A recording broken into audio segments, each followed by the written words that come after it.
அன்பினை காத்து அறம் வளர்ப்போமே, அறம் வளர்ப்போமே. அன்பினில் பிறந்த இறை குலம் நாமே, அன்பினை காத்து அறம் வளர்ப்போமே,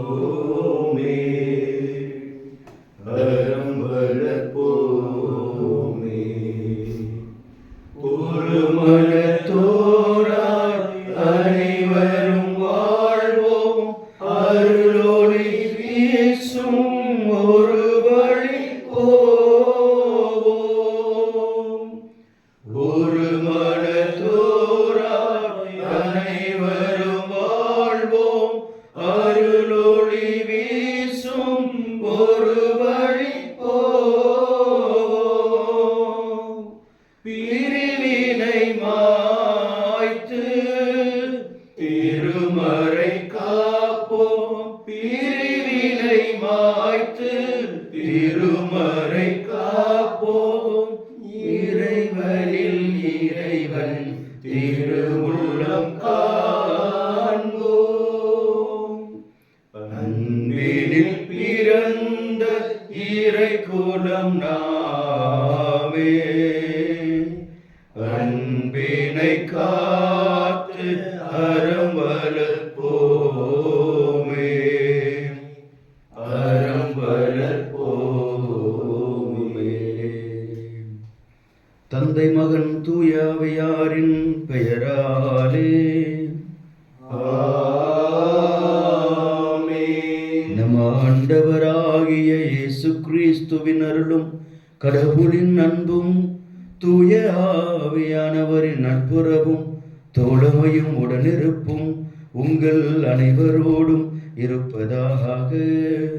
உம்மாவோடும் இருப்பதாக. நிலை வாழ்வு பெற நான் என்ன செய்ய வேண்டும் என்று ஆண்டவரிடத்திலே ஒரு இளைஞன் ஓடி வந்து கேட்கிறான். ஆண்டவர் இயேசு, உன்னிடத்திலே ஒன்று குறைவாயிருக்கிறது. கட்டளைகளை எல்லாம் கடைபிடித்திருக்கிறாய், நல்ல வாழ்க்கை வாழ்ந்திருக்கிறாய், கடவுளுக்கு பிரியமுள்ள வாழ்க்கை வாழ்ந்திருக்கிறாய். இவையெல்லாம் வெளி அடையாள வாழ்க்கைகள். ஆனால் உன்னிடத்திலே ஒன்று குறைவாயிருக்கிறது, உன்னிடத்திலே இன்னும் ஒன்று குறைவாயிருக்கிறது என்று சொல்லி உனக்கு உள்ளதெல்லாம் விற்று நீ ஏழைகளுக்கு கொடு என்று சொல்லுகிறார். இறை அன்பு என்பது அல்ல, மாறாக அது பிறரன்போடு இணைந்திருக்கிற பொழுதுதான் அந்த இறை அன்பு முழுமை பெறுகிறது என்பதை ஆண்டவர் சொல்கிறார். கட்டளைகளை கடைபிடித்து இறை அன்பில் வாழ்வது அல்ல, மாறாக அந்த இறை அன்பு பிறர் அன்பில நிறைவு பெற வேண்டும். இறை அன்பும் பிறரன்பும் ஒன்றாய் சரி சமமாய் வாழப்பட வேண்டும் என்பதை ஆண்டவர் தெளிவுபடுத்துகிறார். லூக்கா நற்செய்தி 12:15 ஆண்டவர் சொல்வதைப் போல, நிறைவான செல்வங்களை கொண்டிருப்பதால் ஒருவருக்கு வாழ்வு வந்துவிடாது. நிறைவான செல்வம் வாழ்வை கொடுப்பதில்லை. நாம் எவ்வளவு சேர்த்து வைத்திருக்கிறோம் என்பதில் அல்ல நமது பணத்தின் மதிப்பு, எவ்வளவு கொடுத்திருக்கிறோம் என்பதில் தான் பணத்தின் மதிப்பு. எனவேதான் தூய பவுல் சொல்வதைப் போல, பண ஆசையே எல்லா தீமைகளுக்கும் ஆணிவேர். திருத்தூதர் யோவான் தன்னுடைய கடிதத்திலே சொல்கிறார், இந்த உலகத்தையும் உலகத்தின் மீதுள்ள எதை மீது அன்பு செய்யாதீர்கள். கடவுளை அன்பு செய்யவும் அந்த அன்பு பிறர் அன்பிலே வெளிப்படவும் இறைவன் விரும்புகிறார். எனவே தான் அவர் 10 கட்டளைகளை 2 கட்டளைகளாக கொடுத்தார். உன் கடவுளாகிய ஆண்டவரை அன்பு செய். இரண்டாவதும் அதை ஒத்ததே என்றால் இரண்டாவதும் அதற்கு சமம், உன்னை அன்பு செய்வது போல சகோதர சகோதரிகளை அன்பு செய். கடவுளை மறந்து செல்வங்களை தேடிய நேரங்கள், கடவுளை மறந்து நாம் நம்மையே சம்பாதிக்க நினைத்த நேரங்கள் ஆண்டவரிடத்தில் ஒப்புக் கொடுப்போம். நம்மிடம் இருக்கின்ற சிறியதை கூட பிடத்திலே பகிர மறந்த நேரங்களை நாம் நினைத்து பார்ப்போம். ஆண்டவரிடத்திலே மன்னிப்பு கேட்போம். ஆண்டவரே, என்னிடத்தில் குறைவாயிருப்பது எது? ஆண்டவர்கிட்ட கேளுங்க. ஒருவேளை நமக்கு தெரியாமல் இருக்கலாம், ஒருவேளை நாம் சரியான பாதையிலே, நல்ல பாதையிலே, கடவுளுக்கு பயந்த வாழ்க்கையை வாழ்ந்து கொண்டிருக்கலாம் என்று நாம் நினைக்கலாம். அல்லது கடவுளுக்கு முன்னிலையிலே நேர்மையான வாழ்க்கையை, புனிதமான வாழ்க்கையை, சரியான வாழ்க்கையை வாழ்ந்து கொண்டிருக்கிறேன் என்று நாம் நினைத்து கொண்டிருக்கலாம். ஆண்டவர்கிட்ட கேட்போம், ஆண்டவரே நீங்கள் சொல்லுங்கப்பா, என்கிட்ட என்னப்பா இன்னும் குறைவாக இருக்குது, என்கிட்ட இன்னும் ஏதுப்பா குறைவாக இருக்குது, உண்மை அன்பு செய்யவும் பிறரை அன்பு செய்யவும் என்னிடத்திலே குறைவாக இருப்பதை வெளிப்படுத்துங்கப்பா என்று ஆண்டவர்கிட்ட கேட்போம். ஆவியானவர் தாமே நம் உள்ளத்தில் அவர் ஆளுகை செய்வாராக. நம்மிடத்தில் குறைவாக இருப்பதை அவர் வெளிப்படுத்துவாராக. ஆண்டவர்கிட்ட ஒப்பு கொடுப்போம். நமக்கு தெரிந்த குறைகளை நம் சிந்தனையினாலும் சொல்லாலும் செயலாலும் நம்மிடம் இருக்கிற குறைகள், நமக்கே தெரியாமல் இருக்கிற குறைகளை ஆண்டவரிடத்திலே ஒப்பு கொடுப்போம். மனமருந்துவோம், மன்னிப்பு கேட்போம்.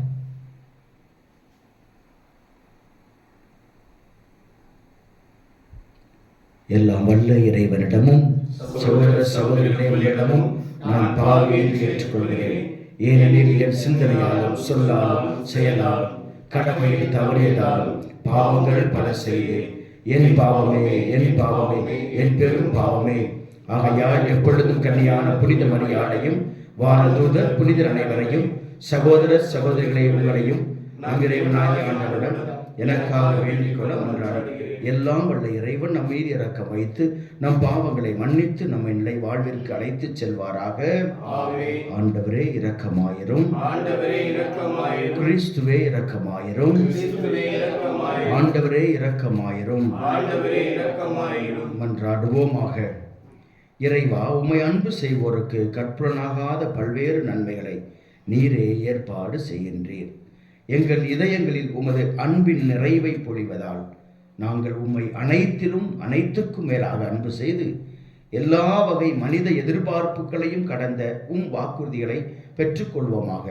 உம்மோடு தூய ஆவியாரின் ஒன்றிப்பில் இறைவனா என்றென்று வாழ்ந்து ஆட்சி செய்கின்ற எங்கள் ஆண்டவரும் கிறிஸ்துவுமான இறைவன் வழியாக உம்மை மன்றாடுகின்றோம்.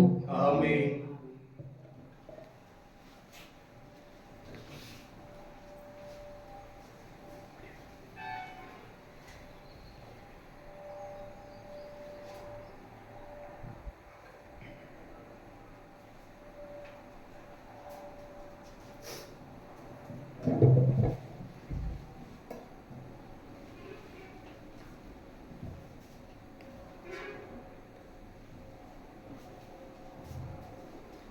முதல் வாசகம்.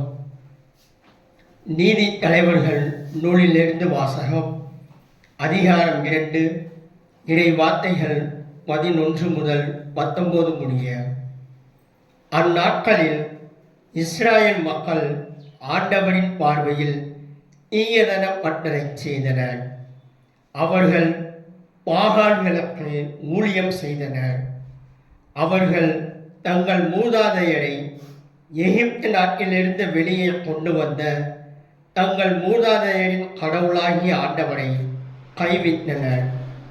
தங்களை சுற்றி வாழ்ந்த மக்களினங்களின் தெய்வங்களை பின்பற்றி வழிபட்டு ஆண்டவருக்கு சினமூட்டினர்.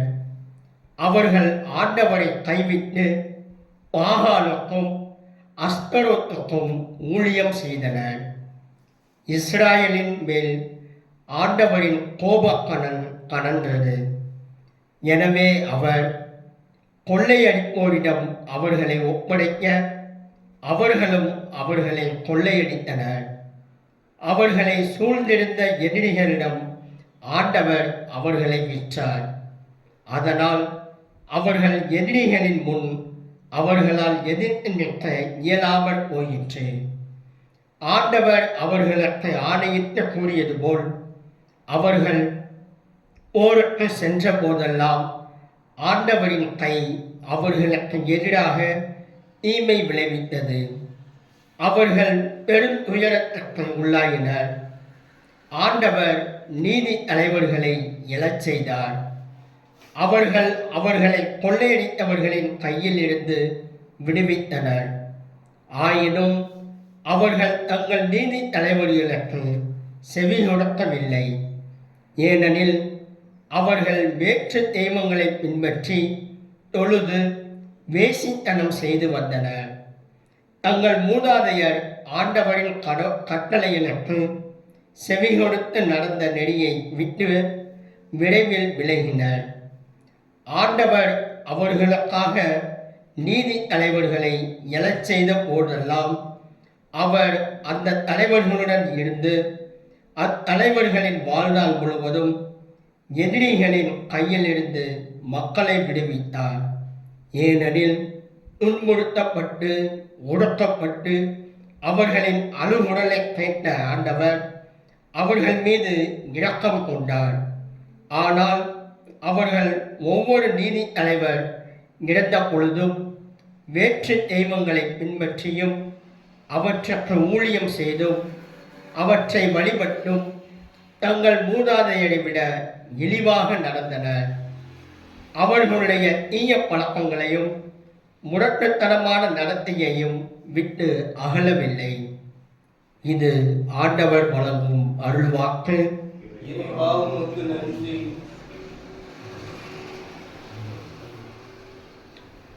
பதிலுரை பாடல். நீங்கள் சொல்ல வேண்டிய பல்லவி: மக்கள் மீது இறங்கும் ஆண்டவரே.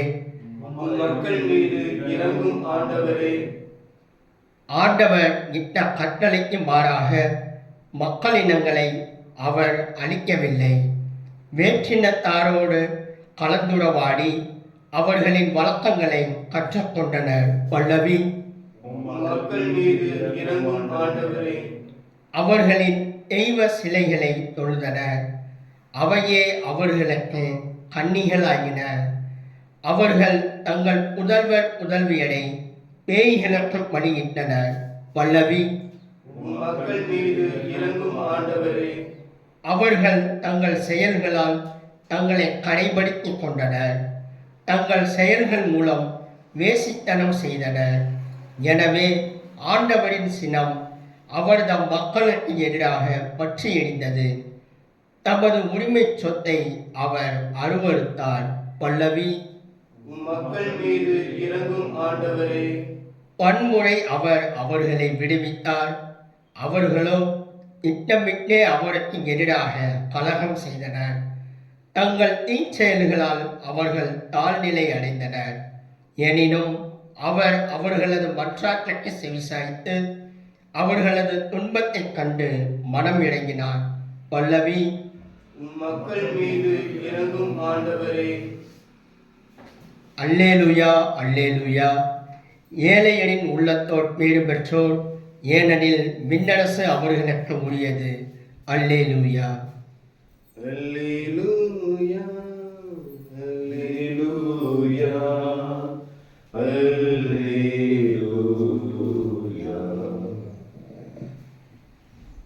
ஆண்டவர் உங்களோடு இருப்பாராக. ஆன்மாவோடும் இருப்பாராக. மத்தேயு எழுதிய நற்செய்தியிலிருந்து வாசகம். ஆண்டவரே, மாற்றி உமக்கே.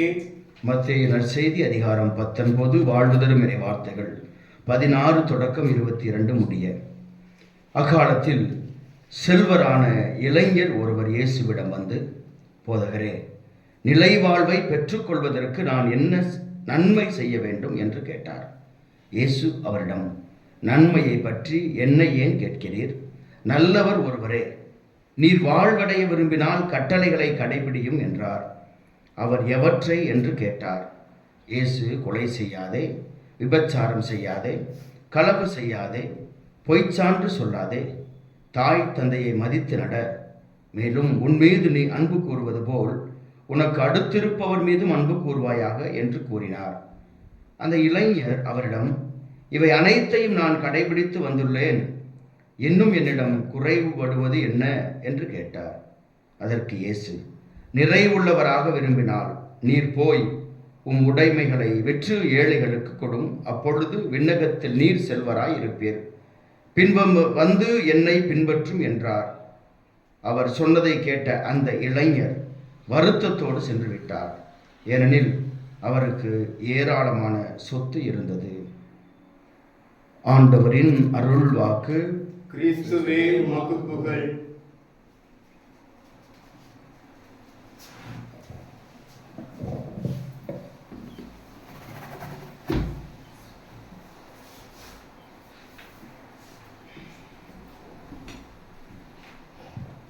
இயேசு கிறிஸ்துவில் அன்புமிக்க சகோதர சகோதரிகளே, ஒரு ஊரில் ஒரு பெரிய பணக்காரன் இருந்தான், ஜமீன்தார் என்று வைத்துக் கொள்வோமே. அந்த ஊரில் இருந்த எல்லா நிலங்களும் அவனுக்கு சொந்தமானது. ஊரில் இருந்த எல்லோரும் அவனிடத்தில் கீழே தான் வேலை செஞ்சுட்டு இருந்தாங்க. அவனிடத்தில் ஒரு வாட்ச்மேனா ஒரு ஏழை வேலை செய்துட்டு இருந்தான்.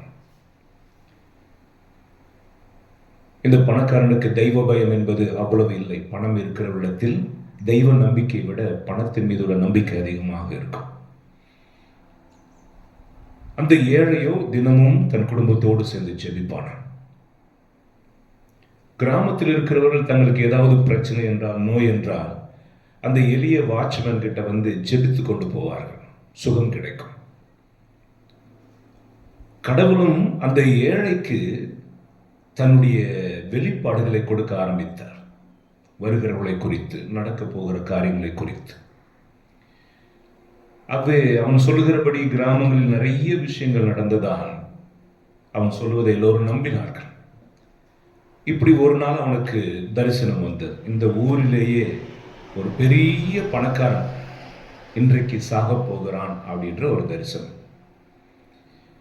இந்த செய்தி ஊரெல்லாம் பரவின பொழுது இந்த ஜமீன்தாரையும் அது போய் சேர்ந்தது.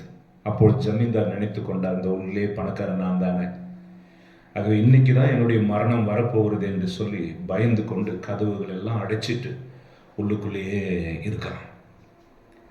நள்ளிரவு வந்தது. யாரோ கதவை தட்டினாங்க.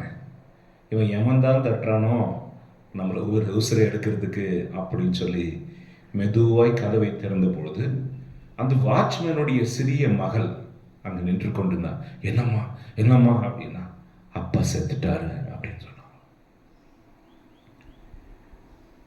பணக்காரன் அப்பொழுதே செவுத்தில் சாய்ந்து கொண்டு, ஆண்டவரே, பணத்தை கொண்டிருப்பதனால் நான் பணக்காரன் என்று நினைத்தேன், உண்மை கொண்டிருக்கிறவனே உண்மையான பணக்காரன் என்பதை இப்படி உணர்ந்து கொண்டேன்னு சொல்லி இந்த ஏழை வாட்ச்மேனுடைய மரணத்திற்கு பக்கத்தில் நின்று அதை நல்லடக்கம் செய்து மனம் மாறினான் என்று ஒரு கதை சொல்கிறது. கிறிஸ்து இயேசுவில் அன்புக்குரியவர்களே, மத்தேயு சுவிசேஷம் 6 அதிகாரம் 24 இயேசு கிறிஸ்து தன் வாய்ப்பட சொல்கிறார், யாரும் எந்த ஒரு ஊழியனும் 2 எஜமானர்களுக்கு வேலை செய்ய முடியாது. இன்றைக்கு முதல் வாசகத்தை படிக்கும்போது கடவுள் தம் உரிமை சொத்தாக இஸ்ரேல் மக்களை தேர்ந்தெடுக்கிறார். ஆனால் இஸ்ரேல் மக்கள் கடவுளை தங்கள் உரிமை சொத்தாக கொண்டிருக்கவில்லை. One side love. ஆகவே போகிற வழியில் எந்தெந்த மக்களை சந்தித்தாரோ, எந்தெந்த ஊரில் சந்தித்தார்களோ, அந்தந்த மக்களுடைய கலாச்சாரங்களை பின்பற்றி அவர்களுடைய தெய்வங்களை வணங்கி அவர்களுக்கு பலியிட்டார்கள், திருமணம் செய்து கொண்டார்கள், அவர்கள் நெறிமுறைப்படி வாழ ஆரம்பித்தார்கள்.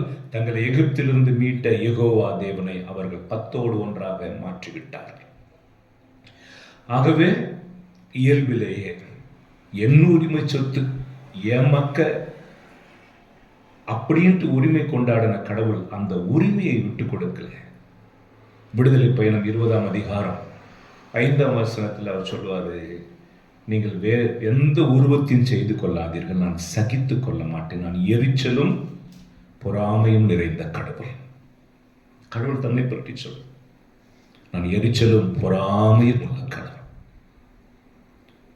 ஒரு நல்ல கணவனை அடைந்த மனைவி அந்த கணவனை வேறொருத்தி திருடி கொண்டு போக நினைக்கிறாள் என்கிற பொழுது அவர் நல்ல மனைவி கண்டிப்பாக எரிச்சல் அடைவார், கண்டிப்பாக பொறாமையும் கோபமும் கொள்வார். அந்த அன்பு தான் 2 கொரிந்தியர் 6:18 வாசிக்கும் பொழுது இஸ்ரேல் மக்களோடு கடவுள் செய்து கொண்ட ஒரு ஆழமான உடன்படிக்கை என்னன்னா, நான் உங்களுக்கு தகப்பனாயிருப்பேன், நீங்கள் என் மக்களாயிருப்பீர்கள், என் ஜனங்களாயிருப்பீர்கள். பாண்டேஜ்.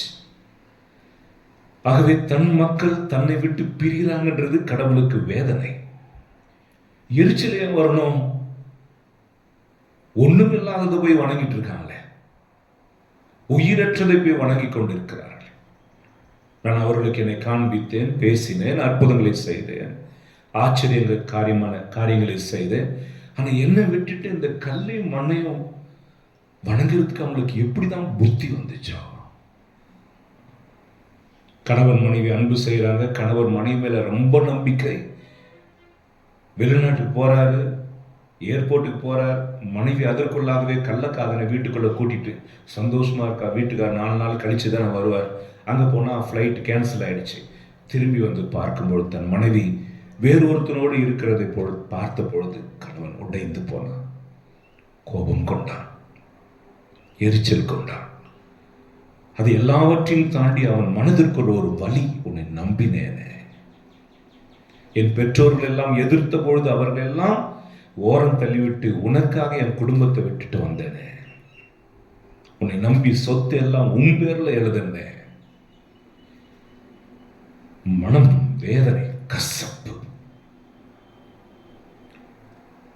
ஆகவே இன்றைக்கு முதல் வாசகத்தில் கடவுளுடைய கோபம் இதனுடைய அடிப்படையில் உன்னை நம்பினேனே, இருக்கிற எல்லா ஜாதிகளும் விட்டு விட்டு உன்னை என் சொந்தம் என் இனமாக தெரிந்து கொண்டேனே, என் மகிமை உனக்கு காண்பித்தேனே, ஏன் என்னை விட்டு போனாய்?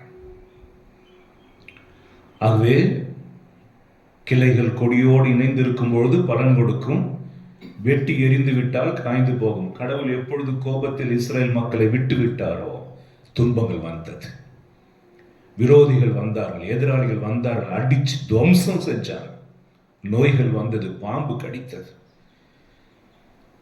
மறுபடியும் அவர்கள் துன்பப்படுகிற பொழுது கடவுள் துன்பப்பட்டார். இதுதான் அவருடைய சுபாவம். மக்கள் துன்பப்படுகிற பொழுது, எதிராளிகள் அவர்களை வீழ்த்துகிற பொழுது, நோய்கள் வந்த பொழுது, பாம்பு கடித்த பொழுது கடவுள் உடனடியாக ரெமடி, அதுக்கு மறு தீர்வு என்ற ஒன்று வெளிப்படுத்துவார். மன்னிப்பார், எதிராளிகளை விரட்டி அடிப்பார், நீதி தலைவர்களை அனுப்புவார், மக்களோடு பேசுங்க, என் வார்த்தையை சொல்லுங்க. அவங்க சொல்லும்போது ஆமா ஆமா நம்ம தப்பு பண்ணிட்டோம், மனசு மாறணும், நம்ம தப்புனால தான் இந்த பாவம் வந்துச்சு, இந்த நோய் வந்துச்சு, இந்த பிரச்சனை வந்தது. ஆகவே இன்றைக்கு இந்த செய்தி கேட்டுக்கொண்டு இருக்கிறவர்களே, கடவுளுடைய கரத்தில் நாம் இருக்கும் வரைக்கும் தான் பாதுகாப்பு. அந்த பாதுகாப்பு நம்மிடமிருந்து எடுக்கப்படுவதற்கு நாமே காரணமானால் எப்படி இருக்கும்? இந்த நீதித்தர்களுடைய வார்த்தையை கேட்டுட்டு மறுபடியும் நல்லவர்களா இருப்பாங்க. கொஞ்ச நாள் தான் இந்த ரெட்ரீட்டுக்கெல்லாம் போயிட்டு வருவாங்க, 3 நாள் தியானத்துக்கு போயிட்டு வருவாங்க, 1 வாரம் அப்படியே ஸ்பிரிட் ஃபில்டா இருப்பாங்க. இன்னும் கேரளாக்கெல்லாம் போயிட்டு வந்து 5 நாள் தியானத்துக்கு போயிட்டு 1 மாசம் அப்படி இப்படி அசைய மாட்டாங்க. அதன் பிற்பாடு பழைய குருடி கதவு திரடி. இந்த உறுதியற்ற தன்மை, கிறிஸ்து மேல் கொண்டிருக்காத இந்த ஆழமற்ற தன்மை அவர்களை தடுமாற வைக்கிறது. மறுபடியும் அவர்கள் விழுவார்கள், மறுபடியும் அந்த துன்பங்கள் வரும், மறுபடியும் கடவுள் கோபம் கொள்வார், மறுபடியும் அவர்கள் மேல் இரக்கம் கொள்வார். இது ஆதி காலத்திலிருந்து இப்பொழுது கூட தொடர்ந்து கொண்டே இருக்கிறது. உலகத்தில் வெறு மிக சொற்ப பேரை நீடித்து கடவுளோடு வாழ்ந்து கொண்டிருக்கிறார்கள். துன்பங்கள் வந்தாலும், கஷ்டங்கள் வந்தாலும், துயரங்கள் வந்தாலும், ஏமாற்றப்பட்டாலும் வெகு சிலர். அதனால்தான் வேதம் சொல்லுகிறது, பரலோகத்தினுடைய வாசல் மிக குறுகியது. அதை கண்டுபிடித்தவர்கள் கொஞ்சம் பேர், அதில் நுழைந்தவர்களும் கொஞ்சம் பேர் தான். ஜல்லடை போட்டு ஜலிச்சா கோதுமை கொஞ்சம் தான், பதறு நிறைய இருக்கும்.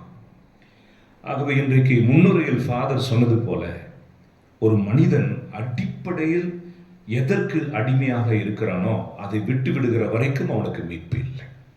அது ஒரு காரியமா இருக்கலாம், நிறைய செய்யலாம். ஆண்டவருடைய நாமத்திற்காக ஊழியம் செய்யலாம், எல்லாம் பண்ணலாம். அடிப்படையில் உனக்குன்னு ஒன்று வச்சிருக்கப்பார்.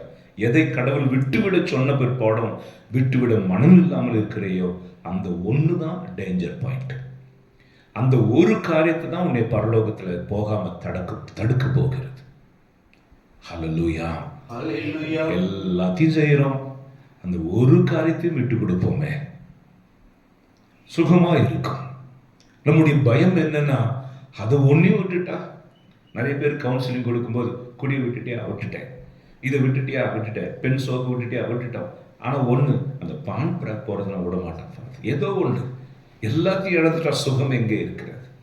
ஆனால் இன்றைக்கு திருப்பாடலை நாம் வாசித்தால், ஆண்டவரே நாங்கள் எந்த பொய் தெய்வத்தை வணங்கினோமோ அதுவே எங்களுக்கு கண்ணியாக மாறிடுச்சு, ப்ராப்ளமா மாறிடுச்சு.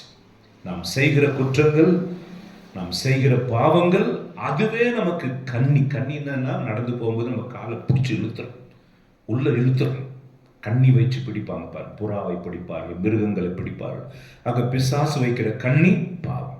அது திருடா இருக்கலாம், அது பொய்யாக இருக்கலாம், அது தாய் தந்தையை மதிக்காமல் இருக்கலாம், ஒரு கொலையாக இருக்கலாம், பொய் சாட்சியாக இருக்கலாம், பிறர் மனைவியை விரும்புவதாக இருக்கலாம், எப்படியாக ஒரு காரியமாக இருக்கலாம். ஆனால் அந்த ஒரு காரியம் உன்னில் இருக்கும் வரை ரட்சண்யம் மிக தூரம். ஆகவே நாம் சில கொஞ்சம் ஆழமான விஷயத்தை கேட்போம். இணைச்சட்டம் 30ஆம் அதிகாரம் 19-20 வசனங்கள் ஒவ்வொருவரும் நம் மனதில் எழுதி வச்சுக்க வேண்டிய ஒரு வார்த்தை. இணைச்சட்டம் 30:19-20. இதோ உனக்கு முன்பாக தண்ணீரையும் நெருப்பையும், வாழ்வையும் சாவையும், இருளையும் ஒளியையும் உன் முன்பாக வைக்கிறேன். கடவுள் சொல்ற உன் முன்னாடி வைக்கிறேன். நீ கையை நீட்டி எதை தொடுகிறாயோ அது உன்னுடையது. நெருப்பு தொடுறியா? தண்ணீரை தொடுறியா? வாழ்வை தொடுகிறாயா? அல்லது மரணத்தை தொடுகிறாயா? இருளை தொடுகிறாயா? ஒளியை தொடுகிறாயா? ஆகவே ஒவ்வொரு நாள், இன்னைக்கு பாருங்க திங்கட்கிழமை, இந்த 4வது வாரத்தினுடைய முதல் நாள். இன்னைக்கு காலையில் எழுந்தவுடனே இந்த வாரத்தை கடவுள் ஆசீர்வதிக்க ஆசைப்படுறார். ஆனால் வாட் யூ சூஸ், நீ எதை தேர்ந்தெடுக்கிறாயோ அது உன்னுடையதாகும். இன்னைக்கு திங்கட்கிழமை, இன்றைக்கு காலையில் எழுந்திருச்ச உடனே நீ என்ன முடிவு எடுக்கிறாயோ அந்த நாள் நீ ஆசீர்வாதமாய் மாற்றிக்கொள்ள முடியும். இன்னைக்கு காலையில எந்திரிச்ச உடனே நான் ஒரு மனசுல நினைச்சிருக்கிறேன், அவளை எப்படியாவது இன்னைக்கு பார்த்து பேசணும். கண்டிப்பாக நீ பேசுவ, எனக்கு தீர்மானிக்கிறாய். இன்னைக்குள்ள இந்த காரியத்தை முடிக்கணும் நீ தீர்மானித்திருப்பதனால், முடிவு எடுப்பதனால் அன்றைக்கு அது நடக்கும். ஆகவே தீர்மானம். இன்றைக்கு சுவிசேஷத்தில் நீ 10 கட்டளையும் கடைபிடிக்கிற தம்பி, 1 குறைவா இருக்கிறது. தீர்மானம் எடு. சொத்தை விற்று ஏழைகளுக்கு கொடுத்து விட்டு என்னை பின் செல் என்கிற பொழுது வசனம் சொல்கிறது, அவன் துக்கமாய் முகவாட்டமாய் போனான். ஆகவே தான் கடவுளை விட நீங்கள் வேறு எதன் மீதும் நீங்கள் அன்பு வைத்திருப்பீர்கள் என்றால் அதிகமாக அது உங்களுக்கு இடரலாக அமையும். அது அம்மாவா இருக்கலாம், அப்பாவா இருக்கலாம், சகோதரனாக இருக்கலாம், சகோதரியாக இருக்கலாம், சொத்தாக இருக்கலாம், உன் உயிராக கூட இருக்கலாம். கடவுளை விட அவற்றை நீ முதல் ஸ்தானத்தில் வைத்திருப்பாய் என்றால் நம்மால் கடவுளிடத்தில் திரும்பி வர முடியாது. Praise the Lord. ஹல்லேலூயா. ஹல்லேலூயா. என் அன்புக்குரியவர்களே, காலையில் நிறைய பேர் நடைப்பயிற்சிலாம் போவாங்க இல்லையா? அவங்க போயிட்டு உடம்பு குறைய மாட்டுக்கான். என்ன அப்படின்னா, போகிற வழியில் போண்டா கடை இருக்குமா, வடை கடை, நல்லா 2 வடை சாப்பிட்டுக்கிட்டே தான் வாக்கிங் போவாங்க. வாக்கிங் போகிறதே கொழுப்பு கரைக்கிறதுக்காக. ஆனால் போகும்போதே போகிற வழியில் வடை சேல்ஸ் பயங்கரமாக ஆகுது. ஹல்லேலூயா. அப்போ லேடிஸ் எல்லாம் குண்டாயிட்டுன்னு சொல்லி ஜிம்முக்கு போவாங்களாம்.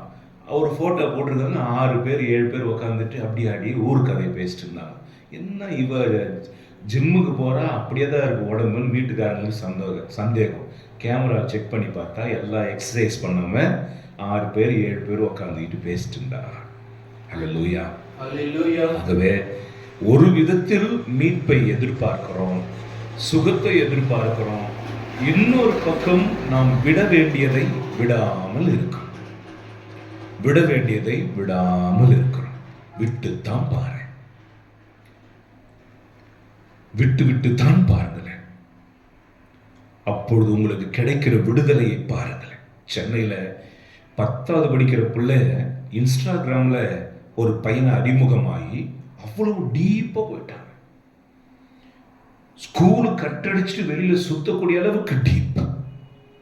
அம்மா கேட்டாங்கன்னா அம்மாவை எதிர்த்து மறைப்பாலாம் பாருங்க. அந்த பார்வையில் இருக்கிற அந்த அக்னியை பார்த்து அவங்க அம்மா பயப்படும். என்னடி என்னை பார்த்து இப்படி மறைக்கிற, உங்க அப்பா விட்டுட்டு போனா உன்னை நான் வளர்த்துட்டு இருக்கேன், அவன் வந்தவன் நேத்திக்கு வந்தவன் முக்கியமா போச்சா? ஆமா. நாட்கள் போக போக கவனிக்கிறீங்களா, அந்த பிள்ளைய இன்ஸ்டாகிராம்ல போட்டோவை கேட்டு அதை கேட்டு இதை கேட்டு எல்லாத்தையும் ரெக்கார்ட் பண்ணி வச்சுக்கிட்டு அந்த பையன் சொன்னானா, நீ காசு கொடுக்கலன்னா இதை யூடியூப்ல போட்டு விட்டுருவேன், இன்டர்நெட்ல போட்டு விட்டுருவேன். அதிர்ந்து போனார். பயந்து போனான். சரியா சாப்பிடலை. கடைசியில் எல்லாரும் கேட்கும்போது நான் இப்படி மாட்டிக்கொண்டேன். அம்மா சொன்னா புரியாது, அப்பா சொன்னா புரியாது, பட்டு தான் தெரியணும் அப்படின்னு நான் விட்டுடலாம். ஆனா நம்ம அப்பாலாம் அப்படி சொல்லுவாங்களா, பட்டு தெரியணும்ட்டு இல்லை. எவ்வளோ சீக்கிரம் விழுவதற்கு முன்பாகவே பிள்ளைகளை காப்பாற்றணும்னு நம்ம துடிக்கிறோமோ அதே போல தான். வெளியில் போ, ஹெல்மெட் போட்டு போடா, கை கழுவிட்டு சாப்பிட்றான், எல்லாம் திட்டிகிட்டே இருப்பாங்க அப்பா. ஏன்? வருவதற்கு முன்பாகவே தடுக்க வேண்டும் என்று. அந்த பிள்ளை அப்படி மாட்டிக்கிட்டான். அப்போ கவுன்சிலிங்க்கு வந்தாங்க. அந்த பிள்ளைகிட்ட பேசிட்டு நான் கேட்ட ஒரு கேள்வி, அவள் தந்த பதில் அதிர்ச்சியை கொடுத்து, அந்த பையனுடைய நம்பரை பிளாக் லிஸ்ட்ல போட்டியாமா? இல்லை ஃபாதர், போடல. ஏன் போடல? அவர் கூட பேசாம என்னால இருக்க முடியாது. நீ மாட்டிட்டு இருக்க, உன் வீடியோஸ் அவன்கிட்ட இருக்கு, நீ தொடர்ந்து அவனோட தொடர்பில் இருப்பியோ? அவர் சொன்ன வார்த்தை, அவனிடத்தில் பேசாமல் என்னால் இருக்க முடியாது. ஆகவே தன் 2 எஜமானர்களுக்கு ஒரு ஊழியக்காரன் ஊழியம் செய்ய முடியாது. இயேசு சொல்லுகிற காரியம் என்ன? நீ ஒருவனை வெறுத்து ஒருவனை அன்பு செய்வாய். 2 எஜமானரும் ஈக்குவலாக நீங்கள் அன்பு செய்ய முடியாது. ஒருவனை வெறுத்து ஒருவனை அன்பு செய்வீர்கள். ஒருவனுக்கு பிரமாணிக்கமாக இருந்து ஒருவனுக்கு துரோகம் செய்வீர்கள்.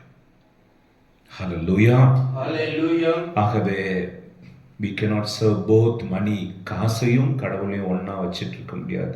சில வசனங்களில் இன்னும் கொஞ்சம் ஆழத்திற்கு போவோம். மத்தேயு சுவிசேஷம் 9ஆம் அதிகாரம் 9ஆம் வசனம். மத்தேயு சுவிசேஷத்தில் மிக ஒரு அதிசயமான ஒரு பகுதி என்னன்னா, மத்தேயு சுங்க வரியில் உட்கார்ந்துட்டு இருக்கிறார். அவர் சரீரம் உட்கார்ந்துட்டு இருக்குது, அவருடைய ஆத்துமா ரட்சணியத்திற்காக தேடிட்டு கிடக்கு. அந்த ரட்சணியத்தை கொடுக்கிறவர்கள் யாரும் இல்லை. இன்னைக்கு நிறைய பேருக்கு விடுதலை ஆகணும்னு ஆசை, அந்த வழிகளை சொல்லி கொடுக்கிறவங்க யாரும் இல்லை. அப்ப நேற்றுக்கு நம்ம சும்மா பேசிக்கணும் கொண்டு இருக்கும்போது, அப்பந்தட்டுல இருந்து மகன் முட்டையை தூக்கிட்டு போன உடனே, என்ன அப்பத்தட்டுல இருந்து அப்படி எடுக்கலாமா, அவ்வளோ அப்படியா, நாங்கள் உறவுகள் அப்படிமா, ஓ எங்க அப்பா அப்படி இல்லை, திட்டுவாரு, ஆகவே உங்களை நான் அப்பான்னு கூப்பிட்டுமா என்று ஒரு தாட்சியுள்ள ஒரு தகப்பனிடமிருந்து 3வது ஒரு மனுஷி செய்தியை புரிந்து கொள்வது போல, இன்னைக்கு உலகம் அறிவிப்பதை விட வாழ்ந்து காட்டுவதற்காக கடவுளை அழைக்கிறார். இன்னைக்கு நிறைய பிரீச்சர்ஸ், அடுக்கடுக்கான பைபிளுடைய வசனங்கள், கதைகள், பாடல்கள், ஆராதனைகள் எல்லாம் இருக்கிறது, ஆனால் வாழ்ந்து காட்டுகிறவர்கள் யாரும் இல்லை. ஹல்லேலூயா, ஹல்லேலூயா. ஆக ஒரு கிராமத்தையே கிறிஸ்துவுக்குள் கொண்டு வருவதற்காக என்ன பண்ணலான்ட்டு பிஷப்பும் குருக்கள் எல்லாம் பேசின பொழுது எல்லாரும் எதோ ஆலோசனைகள் சொன்னார்கள். கோயில் கட்டுவோம், அதை பண்ணுவோம், இதை பண்ணுவோம். கடைசியில் ஒரு குருவானவர் சொன்னார், ஒரு நல்ல கத்தோலிக்க குடும்பத்தை அந்த ஊரில் வைப்போம். எப்படி வைத்து பாருங்கள். அந்த கத்தோலிக்க குடும்பம் ஜெபிக்கிறவர்கள், ஜெபித்ததை வாழ்ந்தவர்கள், அந்த பிள்ளைகளுடைய ஒழுக்கம், தாய் தகப்பனிடத்தில் இருந்த மரியாதை, அவர்களுடைய வாழ்க்கையை பார்த்து 1 வருடத்திற்குள்ளாகவே 300 குடும்பங்கள் கிறிஸ்துவர்களாக மாறினார்கள். ஆகவே வாழ்ந்து காட்டுவோம், தேவைப்பட்டால் வார்த்தையை சொல்லுவோம், வாழ்ந்து காட்டுவோம், தேவைப்பட்டால் வசனத்தை சொல்லுவோம். வசனத்தை ஏராளமா சொல்லுவோம், வாழ்ந்து காட்ட மாட்டோம் அப்படின்னா இந்தியா இப்போ இருக்கிற மாதிரி தான் எப்பயும் இருக்க போகிறது. திருச்சபை இப்போ இருக்கிற மாதிரி தான் எப்பொழுதும் இருக்க போகிறது. அல்லேலூயா, அல்லேலூயா. ஆகவே மத்தேயு அங்க உட்கார்ந்திருந்தவர் இயேசு கிறிஸ்து பார்த்த உடனே, இயேசு கிறிஸ்து என்னை பின்செல்னு சொன்னார். ஒரே ஒரு டயலாக் தான், பின்செல். ஆகவே இந்த வார்த்தையை சொல்லுகிற பொழுது, நீ மனம் மாற விரும்புகிறவனாக இருந்தால், மனம் மாற விரும்புகிறவனாக இருந்தால் உனக்கு 1 மணி நேரம் பிரசங்கம் அவசியம் இல்லை. நீ ஏற்கனவே தாகத்தோடு இருப்பதனால தண்ணி வந்துச்சுன்னா வெயில் காலத்துல ஓடி ஆத்துல வரும்போது இந்த நிலம் உறிஞ்சிக்கும் பாருங்க, அது போல கடவுளுடைய ஒரு வார்த்தை உன் வாழ்க்கையை மாத்துறதுக்கு போதும். ஒரு வார்த்தை. அவர் அப்படியே அந்த வரி வசூலிக்கிற டேபிளையும் அந்த காசையும் விட்டுட்டு அப்படியே ஏசப்பா பின் சென்றார். இது தாகம், ஆத்ம தாகம். உனக்குள்ள அந்த ஆத்ம தாகம் இருக்குதா? இன்னைக்கு நற்செய்தியில் அவன் முகவாட்டத்தோடு போனான், ஆனா மத்தேயு விட்டுட்டு சந்தோஷமா போறான். நல்லா கவனிச்சுக்கிங்க. எதை விடுகிறாயோ அது ரொம்ப முக்கியம். எதை அடைய வேண்டுமோ அதுவும் முக்கியம். எதை விட சொல்றாரோ அது ரொம்ப முக்கியம். எதை பின்பற்ற வேண்டுமோ அதுவும் முக்கியம். ஹல்லேலூயா. ஆகவே அந்த மத்தேயுவை ஆண்டவர் எப்படி அபிஷேகிச்சார்னா, இன்னைக்கு நற்செய்தியினுடைய முதல் புஸ்தகமே அவர் எழுதியது தான். நான் அடிக்கடி தியானிப்பது இப்படித்தான். என்னன்னா, கடவுளுடைய திட்டத்தில் நான் யார்? ஆக்சுவலா கடவுள் என்னை எதற்காக இந்த உலகத்துல படைச்சிருக்கிறான்ட்டு நான் தேடணும், கண்டுபிடிக்கணும். அந்த சந்தர்ப்பம் வந்த உடனே அதை நான் பிடிச்சிக்கணும். முத்தை கண்டுபிடிச்சேன், எல்லாத்தையும் வித்து முத்தை வாங்கிக்குவேன். புதையலை கண்டுபிடிச்சேன், எல்லாத்தையும் வித்துட்டு அந்த நிலத்தையே வாங்கிக்குவேன். அது போல இயேசுவை கண்டுபிடிக்கிற பொழுது நாம் எல்லாத்தையும் விட்டுவிட நாம் துணிய வேண்டும். மார்க்கு சுவிசேஷம் 1 அதிகாரம் 16 18 ரொம்ப முக்கியமான ஒரு காரியம். இவங்க 2 பேரையும் கூப்பிட்டப்போ, யார் யாரு?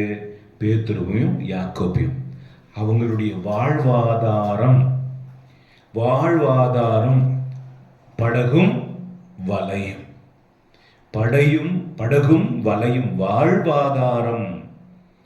அவங்க அதையே விட்டு இயேசுவை பின் சென்றார்கள். இந்த பேதுரு தான் திருச்சபையினுடைய முதல் தலைவராக மாறினார். இந்த யாக்கோபு தான் யாகப்பிரதான் முதல் வேத சாட்சியாக மாறினார். கம்பேர் பண்ணி பாருங்களேன், இது எந்த இப்படிப்பட்ட ஒரு வாழ்க்கை, அது எங்க ஒரு வாழ்க்கை, கடவுளை சார்ந்த வாழ்க்கை. ஆகவே என் அன்பு சகோதர சகோதரிகளே, இன்றைக்கு இயேசுவின் இதயத்தின் பலிப்பிடத்திலிருந்து அவர் சொல்லுகிற வார்த்தை, உன்னை உயர்ந்த காரியத்திற்காக கூப்பிடுகிறேன், வருவாயா? படகையும் வலையும் விட்டு போனார்கள். ரொம்ப முக்கியம். ஹல்லேலூயா, ஹல்லேலூயா, ஹல்லேலூயா. மத்தேயு சுவிசேஷம் 10 அதிகாரம் 34 39 இதை இங்கிலீஷ்ல சொன்னா ரொம்ப நல்லா இருக்கும். I decide to follow Jesus whatever the cost may be. நான் கடவுளை பின்பற்றுவதற்கு முடிவு எடுத்து விட்டேன். அதற்காக நான் கொடுக்க வேண்டிய விலை எவ்வளவா இருந்தாலும் பரவாயில்லை, எவ்வளவா இருந்தாலும் பரவாயில்லை. மத்தேயு 10:34 படித்து பார்க்கலாம். நான் ஆண்டவரே, உம்மை உரிமையாக்கிக் கொள்வதற்காக அனைத்தையும் குப்பை என கருதுகிறேன். எவ்வளவு விலை கொடுக்கணும்? ஓகே, என்னல நீ பிழைக்க தெரியாதவன ஊரை சுத்திட்டு இருக்கேன்னு சொல்றாங்களா? விலை கொடு. நல்ல ஒரு வேலைக்கு வந்தா இன்னைக்கு குடும்பத்தை எப்படி வச்சிருக்கலாம்னு சொல்றாங்களா? விலை. நல்லா சம்பாதிச்சத பெரிய வீட்டை கட்டிருக்கலாம், சேமிச்சு வச்சிருக்கலாம், நகை நட்டுலாம் சேர்த்து வச்சிருக்கலாம்னு சொல்றாங்களா? விலை கொடுக்கணும், விலை கொடுக்கணும். ஆகவே அது என்ன விலை? உங்களால யாராவது மன்னிக்க முடியலையா? அது மிகப்பெரிய விலை, மன்னியுங்கள். விபச்சாரம் விட முடியலையா? அது மிகப்பெரிய விலை, விட்டு கொடுங்கள். ஹல்லேலூயா, ஹல்லேலூயா. ஆகவே லைஃப் இஸ் a choice. வாழ்க்கை என்பது தெரிந்தெடுத்தல்.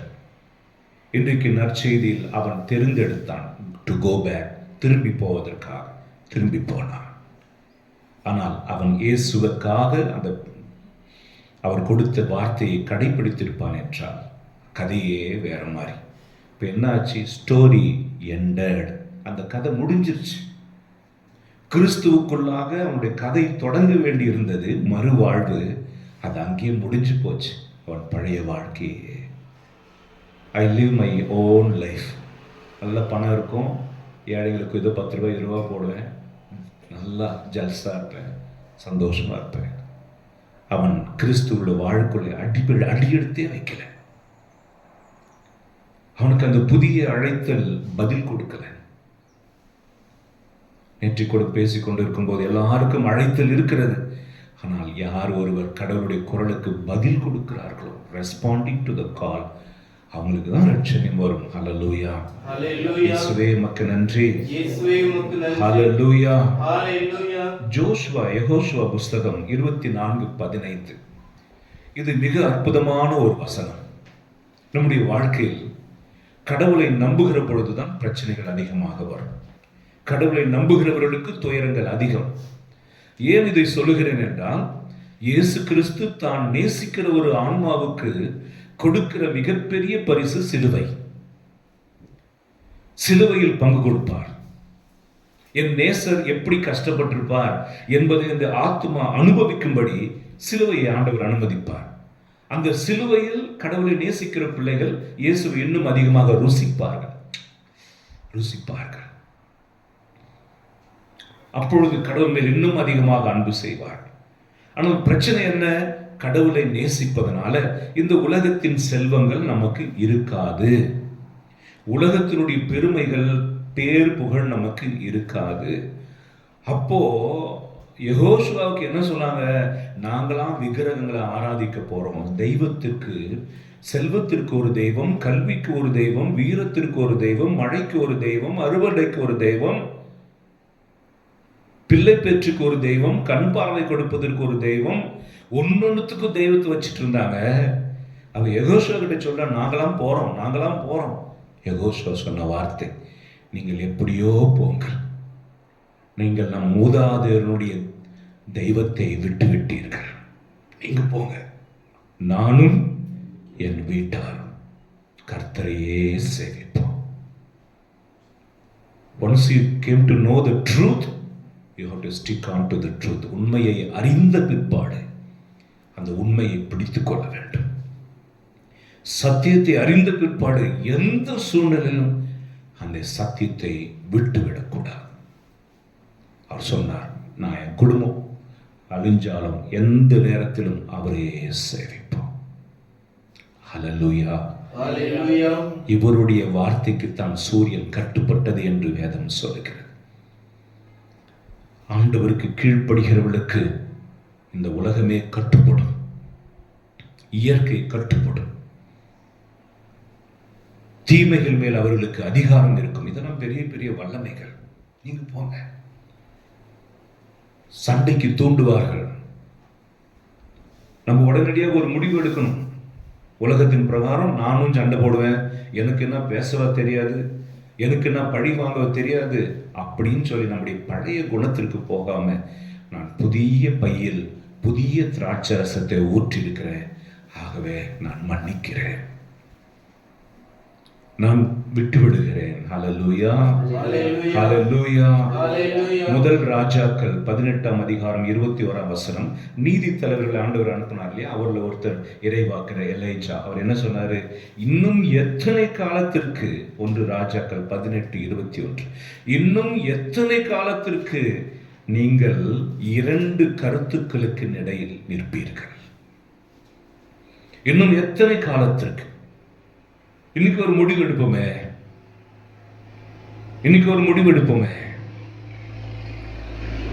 அந்த பெண்ணை பற்றி சொன்னேன் அல்லவா, நான் சொன்ன, மகளே, நீ தொடர்பில் இருக்கிற வரைக்கும் உன் பிடி அவன் கையில்.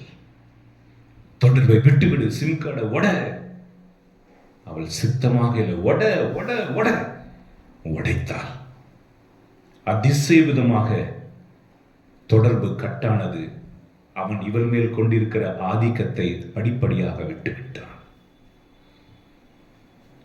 என் அன்பு பிள்ளைகளே, 2 தீர்மானங்களுக்கு இடையில் 2 படகுல 2 காலை வச்சுட்டு அப்படியே போக முடியுமா?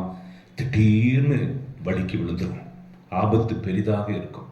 ஒன்றை தெரிந்தெடுங்க. அது கிறிஸ்து என்றால் மிக சந்தோஷம். 2த்தையும் வைக்க வேண்டாம் என்று எலைஜா ஆண்டவர் சொல்றார். ஹல்லேலூயா. ஹல்லேலூயா. நான் தொடக்கத்தில் சொன்னது போல மத்தேயு சுவிசேஷம் 7ஆம் அதிகாரம் 13-14, நெருக்கமான இறுக்கலான வழியிலே நுழைய முயலுங்கள். நுழைஞ்சிருப்பான்னு சொல்ல ஆண்டவர் சொல்ல, முயலுங்கள். ரொம்ப கஷ்டம். நல்ல குருவாக வாழ்வது ரொம்ப கஷ்டம். அமைதி உள்ளவனாக வாழ்வது ரொம்ப கஷ்டம். வாயுள்ள புள்ளதான் பொழைச்சுக்கும். அமைதியா இருப்பது ரொம்ப கஷ்டம். பணிவுள்ளவர்களாக இருப்பது ரொம்ப ரொம்ப கஷ்டம். ஏறி தலையில உட்காந்து ஆட்டி உளும்பி விட்டுருவாங்க. பணிவாய் இருப்பது கஷ்டம், ஏழையாய் இருப்பது கஷ்டம். கடவுளுடைய மத்தேயு சுவிசேஷம் 5 சொன்னாரே, மலைப்பொழில், அவை எல்லாம் கஷ்டமானவைகள். ஆனா ஒரு விஷயம் என்னன்னா, அந்த கஷ்டத்துக்கு பிற்பாடு நீ என்ன பெற போறன்னு மத்தேயு 5 சொல்லுது. பரலோகம் உன்னுடையது, சமாதானம் உன்னுடையது, நீ கடவுளை காண்பாய், எல்லா பரிசுகளும் பெருசு. ஆகவே இறுக்கலான வழியில் நுழைய முயலுங்கள். அதில் கண்டுபிடித்தவர்களும் சில பேர், அதில் நுழைந்தவர்களும் சில பேர். இவ்வளவு கஷ்டப்பட்டு நீ ஏண்டா வாழ்ற வாழ்க்கை எதுக்கு, எங்களை பாரு அப்படின்னு இந்த உலகம் சொல்லும்போது ஆமா இல்ல, நம்மளும் அவங்கள போல இருந்திருக்கலாமேன்னு தோணும். பரலோகத்தில் நீ நுழைகிற பொழுது நீ இறுக்கலான வழிகளில் நுழைந்தாயே, அதுதான் உன்னை பரலோகத்தில் சேர்த்திருக்கும். அது நோயா இருக்கலாம், பிரச்சனைகளா இருக்கலாம். எந்த ஒரு சிலுவையின் வழியாக கடவுள் உனக்கு ரட்சிப்பை கொடுக்க விரும்பினாரோ அது உன்னை பரலோகத்திற்கு கொண்டு போய் சேர்க்கும். இன்னைக்கு நற்செய்தியில் நான் நிலை வாழ்வு பெறணும் அப்படின்னா என்ன? பரலோக வாழ்க்கை அங்க இருக்கணும். இங்க 30, 40, 50, 60 வருடங்கள் நான் வாழ்ந்தேன், செத்தம், புதைச்சாங்க, மண்ணோடு மண்ணான, நான் கட்டின கோயில் இருக்கு, நான் கட்டின ஸ்கூல் இருக்கு, நான் ஸ்டார்ட் பண்ண ட்ரஸ்ட் இருக்கு, எனக்குன்னு இந்த சுரூபங்களை, இந்த சிலைகளை வைக்கிறாங்க, வருஷம் வருஷம் நான் செத்த நாளுக்கு மாலை போடுறாங்க. அப்படி அல்ல, நீ இங்கே இருப்பதை விட கடவுளோடு இருக்கணும். அதுதான் டார்கெட். ஹல்லேலூயா, ஹல்லேலூயா, ஹல்லேலூயா, ஹல்லேலூயா. தானியேல் புஸ்தகம் 3ஆம் அதிகாரம் 16 நாம் வாசிக்கும் போது, ஒரு மனிதன் கடவுளை தெரிவு செய்தால் என்ன நடக்கும்? தானியேலுடைய 3 நண்பர்களுக்கும் ஒரு சேலஞ்ச் வந்தது. நேபுகத்நேசருடைய உருவச் சிலையை நீ வணங்குவியா, வணங்க மாட்டியா? அவங்க சொன்னாங்க, எங்கள் இஸ்ராயலின் தேவனை தவிர வேறு ஒருவருக்கும் எங்கள் தலை வணங்காது. அப்படியா? அங்க பாத்தியா நெருப்பு சூழ உங்களுக்கு தான், அதை இன்னும் 10 மடங்கு அதிகரியுங்கள். 10 மடங்கு அதிகரித்தால் இப்பொழுது சொல்லுங்க, உள்ள போடவா, சிலையை வணங்குறீங்களா? அவங்க சொன்னாங்க, நாங்கள் ஆராதிக்கிற தெய்வம் எங்களை தப்புவிக்க வருவார், ஒருவேளை அவர் வராவிட்டாலும் அவரையே நாங்கள் சேவிப்போம். எவ்வளவு வல்லமையுள்ள வார்த்தை! இந்த வார்த்தை சொன்ன பிற்பாடு கடவுள் ரோஷமுள்ளவர், அவருடைய பிள்ளைகளை காப்பதற்காக அந்த எரியும் சூழல நடுவில் வந்துட்டார். நீங்க உங்க நாக்கில் விசுவாசத்தின் வார்த்தைகளை சொன்னீங்கன்னா அவர் இறங்கி வந்துடுவார். இதுதான் அங்க சொல்லப்படுகிற விஷயம். நெருப்பு நடுவில் வந்து அவங்களோடு வளர்த்தினார். நெருப்பு அவர்களை சுடவில்லை, புகை அவர்களை தீண்டவில்லை, அவருடைய ஒரு முடியாவது கருகி போகவில்லை. அவர் சூழ்நிலையை மாற்றிட்டார், சீதோஷ நிலையை மாற்றிட்டார். நெருப்பு தன் சுடும் தன்மையை இழந்து போனது. ஹல்லேலூயா. இதை பார்த்த ராஜா ஆச்சரியப்பட்டு 3 பேரை போட்டான், 4வது ஒரு ஆள் உள்ள இருக்கிறாரு, அவர் தெய்வகுமாரனை போல இருக்கிறார். 3 பேரையும் வெளியே எடுத்தாங்க. நீங்கள் வணங்குகிற தெய்வம், தீச்சூழலில் உங்களை காத்த தெய்வமே உண்மையுள்ள தெய்வம் சொல்லி எந்த ராஜா எதிர்த்தானோ அந்த ராஜா வழியாக தேசம் முழுவதும் இந்த சத்தியம் பிரகடிக்கப்பட்டது. இந்த செய்தியை கேட்டுக்கொண்டிருக்கிற சகோதர சகோதரிகளே, உன் கணவன் கொடுமைப்படுத்துகிறவனாக இருந்தால் அவன் நடுவிலே நீ உறுதியான விசுவாசம் உள்ளவளாக இரு. சமூகத்தினை தாழ்த்தப்பட்டு இருப்பீர்கள் என்றால் உறுதியா விசுவாசத்தோடு இருங்க. உங்கள் விசுவாசமும் உங்கள் ஜெபமும் கடவுளை நீங்கள் இருக்கிற இடத்திற்கு கொண்டு வரும். எந்த சமூகம், எந்த மனிதர் உங்களை நெருக்குகிறார்களோ, துன்புறுத்துகிறார்களோ, அவர்களே இயேசுவே ஆண்டவர் என்று பிரகடிக்கும்படி உங்களை ஆண்டவர் பயன்படுத்துவார். உங்களை பயன்படுத்துவார். உங்கள் துன்பங்களை பயன்படுத்துவார். உங்களுக்கு வருகிற துயரங்களை பயன்படுத்துவார். நீங்கள் உறுதியாக இருந்து பாருங்களேன். நோயில கூட உறுதியாக இருந்து பாருங்களேன். என் வாழ்க்கையிலே அதிர்ச்சி விட்ட ஒரு காரியம், ஆந்திராவில் ஒவ்வொரு செவ்வாய்க்கிழமை ஒரு அக்கா நல்லா வருவாங்க, நல்லா பாட்டு பாடுவாங்க, செபிப்பாங்க, வாசகம் வாசிப்பாங்க. ஒரு நாள் கவுன்சிலிங்கில் எனக்கு கேன்சர் வியாதி ஃபாதர், நான் என்னம்மா அப்படி சொல்கிறேன், நீங்கள் தப்பாக நினைக்கலனா அப்படின்ட்டு இந்த இடது பக்கம் மார்பகத்தின் மேல் பகுதியை காட்டினாங்க. கேன்சர் கட்டி, அதனுடைய இடுப்பில் கேன்சர் கட்டி, தொடையில் கட்டி, அதனுடைய நரம்பு எங்கெங்கே போகிறதோ கிட்டத்தட்ட 18 கட்டி அவர்களில் இருந்தது. அவங்க சொன்னாங்க, நான் ஒருத்தித்தான் இயேசுவை நம்பி கிறிஸ்துவத்திற்குள் வந்தேன். உன் கடவுள் உன்னை கைவிட்டு விட்டாரே என்று யாரும் சொல்லிவிடக்கூடாது என்பதற்காக இந்த எல்லா துக்கங்களையும் நான் சகிக்கிறேன், சிரிக்கிறேன். என்னில் ஆண்டவர் காரணம் இல்லாமல் இதை அனுமதிக்க மாட்டார். இந்த ஒவ்வொரு கட்டிகளும் என் கிரீடத்தில் மணிமகுடமாக, மாணிக்கமாக, மரகதமாக, தங்கமாக இருக்கும் என்பதை நான் விசுவசிக்கிறேன்னு சொல்லி அந்த அம்மா இப்ப இல்லை, இறந்துட்டாங்க. ஹல்லேலூயா. கிறிஸ்தவ வாழ்க்கை என்பது எல்லாம் நல்லது நடக்கணும், அப்படின்றதல்ல ஆண்டவரே, எது நடந்தாலும் உம்மை நான் பின் செல்வேன் என்பதை கடைசியாக ஒரு வசனத்தை வாசித்து நாம் முடிப்போம். யாக்கோபு புஸ்தகம் 1ஆம் அதிகாரம் 7-8. 2 மனமுடையவர்கள் ஏதாவது கடவுளிடமிருந்து பெற்றுக்கொள்ள முடியும் என்று நினைக்கிறீர்களா? 1 யோவான் 2:15, நீ இந்த உலகத்தை நேசித்தால் கடவுளை நேசிக்க முடியாது. 1 கொரிந்தியர் 10:21, நீ ஆண்டவருடைய கிண்ணத்திலும் பிசாசனுடைய கிண்ணத்திலும் ஒரே நேரத்தில் பருக முடியாது. இன்றைக்கு இந்த முதல் வாசகம், திருப்பாடல்கள், நற்செய்தி எல்லாவற்றுடைய சாராம்சம், go deep in your heart. உன் இருதயத்துக்குள்ள போய் நீ ரகசியமா ஒரு அறை வச்சிருக்கிறியே, அந்த ரகசியமான அறையில் ஒரு விக்கிரகத்தை வைத்திருக்கிறே, அந்த ரகசியமான அறையில் வைக்கப்பட்ட விக்கிரகத்திற்கு நீ பூஜை செய்து கொண்டிருக்கிறாயே, அந்த பலிப்பிடத்தை உடை. அந்த பலிப்பிடத்தில் நீ வைத்திருக்கிற மனிதனை அல்லது பொருளை அல்லது எது கடவுளை விட அதிகமாக ரகசியமாய் பூஜை செய்து கொண்டிருக்கிறாயோ அதை உடை. அந்த பலிப்பிடத்தில் தேவனை வை. உள்ள சரியானா வெளியில எல்லாம் சரியாயிடும். உள்ள சுத்தமானா மற்றது எல்லாமே சுத்தமாகும். தீபம் அழகாக இருந்தால் ஒளி கதிர்களும் பிரகாசமாக இருக்கும். நம் உள்ளுக்குள் இருள் இருந்தால் நம்முடைய செயல்களும் இருளாக இருக்கும். ஆகவே கண்களை மூடி ஒரு நிமிடம் நாம் ஜெபிப்போம். அப்பா பிதாவே, ஆவியானவரே, இயேசு கிறிஸ்துவே, என் தந்தையினுடைய திருவிழத்தை நிறைவேற்றுவதை என் உணவு ஏற்றினேன். என் சித்தமல்ல பிதாவே, உன் சித்தம் என்று சிலுவை சாவுக்கும் துணிந்தவரே, இந்த ஜெபத்தில், இந்த பூசையில் பங்கெடுக்கிறவர்கள், இந்த செய்தியை கேட்கிறவர்களுக்குள் ஒரு பெரிய வைராக்கியத்தின் நெருப்பை கொடுங்க ஆண்டவர். இனி வாழ்ந்தாலும் செத்தாலும் ஆண்டவரோடு தான், ஆண்டவருக்காகத்தான் என்று ஆண்டவரே, எங்கள் கட்டளைகளை எல்லாம் நாங்கள் கடைபிடிக்க, உம்மைக்கு பிரியமானவர்களாய் வாழ எங்களை நீர் ஆசீர்வதியும். தடைகளை தாண்டக்கூடிய சக்தியை தாரும். பலவீனங்களை மேற்கொள்ளவும் பலனை தாரும், கிருபையை தாரும். ஆண்டவரே, என்னை பலவீனப்படுத்தி நான் விரும்பி வைத்துக் கொண்டிருக்கிற பாவங்களை, பழக்கங்களை ஆண்டவரை மன விருப்பத்தோடு முறித்து கொள்ள, ரத்து செய்ய ஆற்றலையும் பலனையும் தர வேண்டும் என்று எங்கள் ஆண்டவராக இயேசு கிறிஸ்துவின் ஈடு இணையற்ற நாமத்தில் ஜெபிக்கிறோம் பிதாவே. ஆமென்.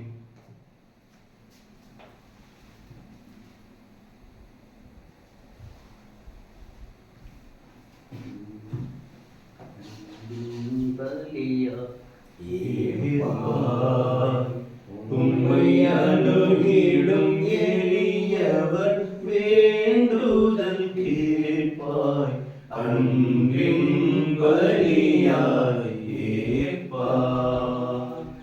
புண்படும் மனதின் துயர் தீர்ப்பாய், புண்படும் மனதின் துயர் தீர்ப்பாய். எம்மை புண்ணிய வாழ்வில் நிலை பெற செய்வாய், அன்பின் பலியாய் ஏற்பாய். உம்மை அணுகிடும் எளியவர் வேண்டுதல் கேட்பாய், அன்பின் பலியாய் ஏற்பாய். சகோதர சகோதரிகளை, என்னுடைய இது உங்களுடைய வான புனித பலி எல்லாம் வல்ல இறைவனுக்கு ஏற்றதாகும்படி மன்றாடுங்கள். ஆண்டவர் தமது பெயரை புகழ்ச்சிக்காகவும் மாட்சிக்காகவும் நமது நன்மைக்காகவும் புனித திருஅவையின் அனைத்து நலனுக்காகவும் உமது கையிலே பலியை ஏற்றுக்கொள்வாராக. ஆண்டவரே, மாட்சிமிக்க மாற்றங்களை ஏற்படுத்தும் எங்கள் காணிக்கைகளை ஏற்றலும். அதனால் நீர் தந்தவற்றையே உமக்கு ஒப்பு கொடுத்து உம்மையே நாங்கள் பெற்றுக்கொள்ள தகுதி பெறுவோமாக. எங்கள் ஆண்டவராகிய கிறிஸ்து வழியாக உம்மை மன்றாடுகின்றோம். ஆமென். ஆண்டவர் உங்களோடு இருப்பாராக. ஆன்மாவோடும் இருப்பாராக. இதயங்களை மேலே எழுப்புங்கள். ஆண்டவரிடம் எழுப்பியுள்ளோம். நம் இறைவனாகிய ஆண்டவருக்கு நன்றி கூறுவோம். அது தகுதியும் நீதியுமானது. ஆண்டவரே, தூயவரான தந்தையே, என்றும் உள்ள எல்லாம் வல்ல இறைவா, எந்நாளும் இவ்விடத்திலும் நாங்கள் உமக்கு நன்றி செலுத்துவது மெய்யாகவே தகுதியும் நீதியும் ஆகும். எங்கள் கடமையும் மீட்புக்குரிய செயலுமாகும். உமது நன்மை மிகுதியால் எங்கள் ஆண்டவராகிய கிறிஸ்து வழியாக நீர் மனிதராகிய எங்களை படைத்தீர். நாங்கள் நீதியின்படி தண்டனைக்கு உரியவராயினும் உமது இரக்க மிகுதியினால் எங்களை மீட்டருளினீர். அவர் வழியாகவே உமது மாண்பை வானதூதர் புகழ்கின்றனர். தலைமை தாங்குவோர் உம்மை வழிபடுகின்றனர். அதிகாரம் செலுத்துவோர் திருமுன் நடுநடுங்குகின்றனர். வானங்களும் அவற்றில் உள்ள ஆற்றல்களும் செராபீன்களும் ஒன்று கூடி அக்களித்து கொண்டாடுகின்றனர். அவர்களோடு எங்கள் கொள்ளையும் சேர்த்துக் கொள்ளுமாறு நாங்கள் உம்மை தாழ்மையுடன் இறைஞ்சி புகழ்ந்து சொல்வதாவது: வான்படைகளின் கடவுளாம் ஆண்டவர், விண்ணகமும் மண்ணகமும் ஆட்சியால் நிறைந்துள்ளன. உன்னதங்களிலே ஓசானா. ஆண்டவர் பெயரால் வருகிறவர் ஆசி பெற்றவர். உன்னதங்களிலே ஓசானா.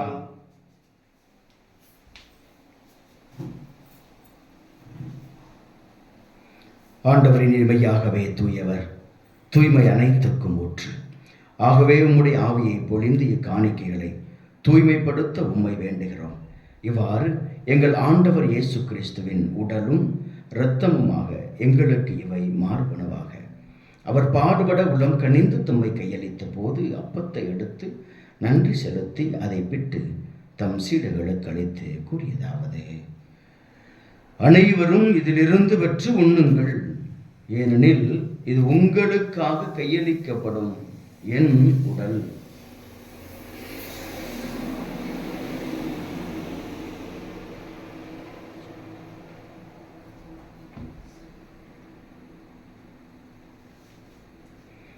அவ்வண்ணமே இரவு விருந்தை அருந்திய பின் கிண்ணத்தையும் எடுத்து மீண்டும் உமக்கு நன்றி கூறி தம் சீடர்களுக்கு அளித்தவர் கூறியதாவது: அனைவரும் இதிலிருந்து பெற்று பருகுங்கள், ஏனெனில் இது புதிய நிலையான உடன்படிக்கைக்கு உரிய என் இரத்தத்தின் கிண்ணம். இது பாவ மன்னிப்புக்கென்று உங்களுக்காகவும் பலருக்காகவும் சிந்தப்படும். இதை என் நினைவாகச் செய்யுங்கள்.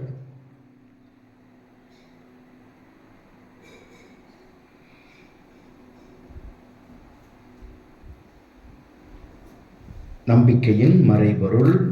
ஆண்டவரே, நீர் வருமளவும் உமது இறப்பினை அறிவிக்கின்றோம், உமது உயிர்ப்பினையும் எடுத்துரைக்கின்றோம். ஆகவே ஆண்டவரை, நாங்கள் கிறிஸ்துவின் இறப்பினையும் உயிர்ப்பினையும் நினைவு கூர்ந்து வாழ்வதரும் அப்பத்தையும் மீட்பும் கிண்ணத்தையும் ஒப்புக் கொடுக்கின்றோம். திருமுன் என்று உமக்கு ஊழியம் புரிய தகுந்தவர்கள் என எங்களை ஏற்றுக்கொண்டு எனவே உமக்கு நன்றி செலுத்துகின்றோம். மேலும் கிறிஸ்துவின் உடலிலும் இரத்தத்திலும் பங்கு கொள்ளும் எங்களை தூய ஆவியானவர் ஒன்று சேர்க்க வேண்டும் என உம்மை தாழ்மையுடன் மன்றாடுகின்றோம். ஆண்டவரே, உலகெங்கும் பரவி இருக்கும் திரு அவையை நினைவு கூர்ந்தருளும்.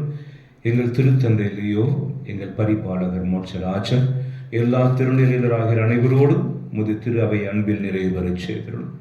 இந்த திருப்பலியை ஒப்புக் கொடுக்கிற செல்வி ஜோசப், அவருடைய மகன்கள், மருமகள்கள், பிள்ளைகள், பேரப்பேத்திகள் அவர்கள் அனைவரையும் சகல ஆபத்திலிருந்தும் நீர் விடுவித்து உம்முடைய திருவுளத்தின்படி பாதுகாப்பில் வைத்து வழிநடத்துவீராக. மேலும் உயிர்த்தெழும் எதிர்நோக்குடன் துயில் கொள்ளும் எங்கள் சகோதர சகோதரிகளில் இறந்தோர் அனைவரையும் இரக்கத்துடன் நினைவு கூர்ந்தும் திருமுக ஒளியில் ஏற்றருளும். எங்கள் அனைவரும் மீதும் இரக்கமாயிரும். கடவுளின் கன்னித்தாயான புனித மரியா, அவருடைய கணவரான புனித யோசேப்பு, புனித திருத்தூதர்கள், இவ்வுலகில் உமக்கு உகந்தவராய் இருந்தோராகிய புனிதர் அனைவருடனும் நாங்கள் நிலைவாழில் பங்கு கொள்ளும் தகுதி பெற்று திருமகன் இயேசு கிறிஸ்து வழியாக புகழ்ந்தேத்தும் வரமருளுமை மன்றாடுகிறோம்.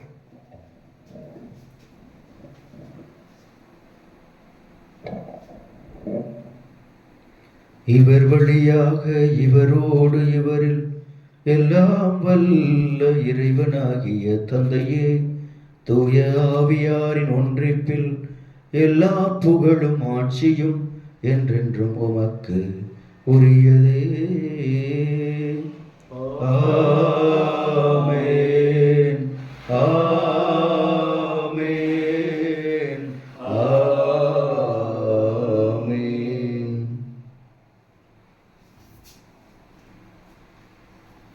மீட்பரின் கட்டளையால் கற்பிக்கப்பட்டு இறை படிப்பினையால் பயிற்சி பெற்ற நாம் துணிந்து சொல்லுவோம்: விண்ணுலகில் இருக்கிற எங்கள் தந்தையே, உமது பெயர் தூயது என போற்ற பெறுக. உமது ஆட்சி வருக. உமது திருவுளம் விண்ணுலகில் நிறைவேறுவது போல மண்ணுலகிலும் நிறைவேறுக. எங்கள் அன்றாட உணவை இன்று எங்களுக்கு தாரும். எங்களுக்கு எதிராக குற்றம் செய்வோரை நாங்கள் மன்னிப்பது போல எங்கள் குற்றங்களை மன்னியும். எங்களை சோதனைக்கு உட்படுத்தாதையும் தீமையிலிருந்து எங்களை விடுவித்தருளும். ஆண்டவரே, தீமை அனைத்திலிருந்தும் எங்களை விடுவித்து எங்கள் வாழ்நாளில் அமைதியை கனிவுடன் அருள உம்மை மன்றாடுகின்றோம். உமது இரக்கத்தின் உதவியால் நாங்கள் பாவத்திலிருந்து எப்போதும் விடுதலை பெற்று யாதொரு கலக்கமும் இன்றி நலமாயிருப்போமாக. நாங்கள் எதிர்நோக்கி இருக்கும் பேரின்பத்துக்காகவும் எம் மீட்பராகிய இயேசு கிறிஸ்துவின் வருகைக்காகவும் காத்திருக்கின்றோம்.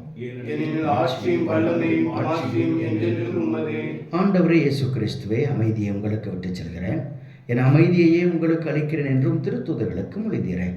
எங்கள் பாவங்களை பாராமல் உமது திரு அவையின் நம்பிக்கையை கண்ணோக்கி உமது திருவுளத்துக்கு ஏற்ப அதற்கு அமைதியையும் ஒற்றுமையும் அளித்தருவீராக. என்றென்று வாழ்ந்து ஆட்சி செய்கின்றவர் நீரே. ஆண்டவருடைய அமைதி உங்களோடு என்றும் இருப்பதாக. ஒருவருக்கொருவர் கிறிஸ்துவின் அமைதியை பகிர்ந்தோம். கிறிஸ்துவின் அமைதி. உலகின் பாவங்களை போக்கும் இறைவனின் செம்மறியே எங்கள் மேல் இரக்கமாயிரும். உலகின் பாவங்களை போக்கும் இறைவனின் செம்மறியே எங்கள் மேல் இரக்கமாயிரும். உலகின் பாவங்களை போக்கும் இறைவனின் செம்மறியே எங்களுக்கு அமைதியை அளித்தருளும்.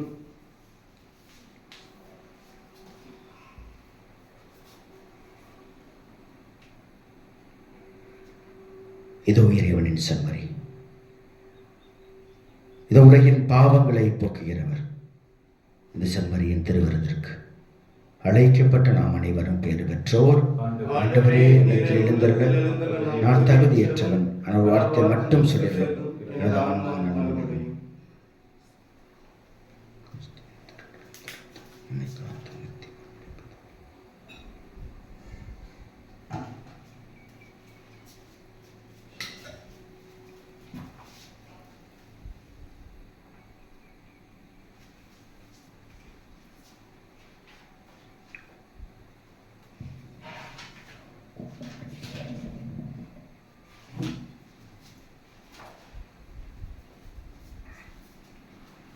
ஒப்பற்ற என் செல்வமே,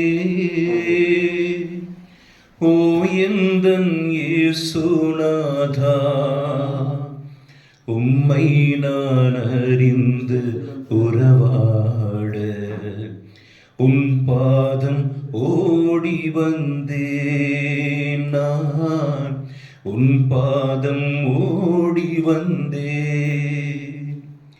உம்மை நான் ஆதாயமாக்கவும் உம்மோடு ஒன்றாகவும். உம்மை நான் ஆதாயமாக்கவும் உம்மோடு ஒன்றாகவும். எல்லாமே குப்பையென, எல்லாமே குப்பையென நாளும் கருதுகிறேன். நான் என்னாலும் கருதுகிறேன். ஒப்பற்ற என் செல்வமே, ஓ எந்தன் இயேசுநாதா, உம்மை நான் அறிந்து உறவாட உம் பாதம் ஓடி வந்தேன். நான் உன் பாதம் ஓடி வந்தேன். கடந்ததை மறந்தேன், கண் முன்னால் என் இயேசுதான் தொடர்ந்து ஓடுவேன். தொல்லைகள் என்ன செய்யும், தொல்லைகள் என்ன செய்யும்.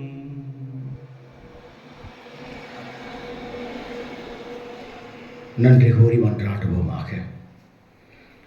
ஆண்டவரே, இவ்வருளாடையாளங்களால் கிறிஸ்துவுடன் ஒன்றிணைந்த நாங்கள் உமது கனிவை பணிவுடன் வேண்டுகிறோம். அதனால் நாங்கள் இவ்வுலகில் கிறிஸ்துவின் சாயலுக்கு ஒத்திருந்து விண்ணகத்தில் அவருடன் தோழமை கொள்ள தகுதி பெறுவோமாக. என்றென்றும் வாழ்ந்து ஆட்சி செய்கின்ற அவர் வழியாக உம்மை மன்றாடுகின்றோம். ஆண்டவர் உங்களோடு இருப்பாராக. எல்லாம் வல்ல இறைவன் தந்தை, மகன், தூய ஆவியானவர் உங்கள் ஒவ்வொருவரையும் ஆசீர்வதித்து வழிநடத்துவாராக. சென்று வாருங்கள். திருப்பலி நம் வாழ்வில் தொடரட்டும்.